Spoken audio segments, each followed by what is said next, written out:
மூலம் 4 பாதங்களும், பூராடம் 4 பாதங்களும், உத்திராடம் ஒரு பாதம் இருக்கு. ராசி அதிபதி குரு பகவான். இந்த ராசிக்கு திரிகோணம் ஏறி இருக்கிற சந்திரன் உங்களுக்கு நல்ல யோசனை கொடுப்பார். பலவீனங்களை அகற்றக்கூடிய வழிமுறைகளை கையாளுவீங்க. வயல்ல பயிர் வளர தடையா இருக்கக்கூடிய புற்களை புடுங்குறோம் இல்லைங்களா, அந்த புல்லெல்லாம் புடுங்குறோம் இல்லைங்களா, அந்த மாதிரி களை எடுப்பீங்க. உங்க அலுவலகத்துல கூட களை எடுப்பீங்க.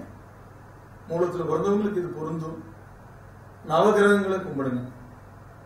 புராண நட்சத்திரத்துல பிறந்தவங்க சிவன் வழிபாடு, சிவபுராணம் படிச்சு வழிபட நன்மைகள் உண்டாகும்.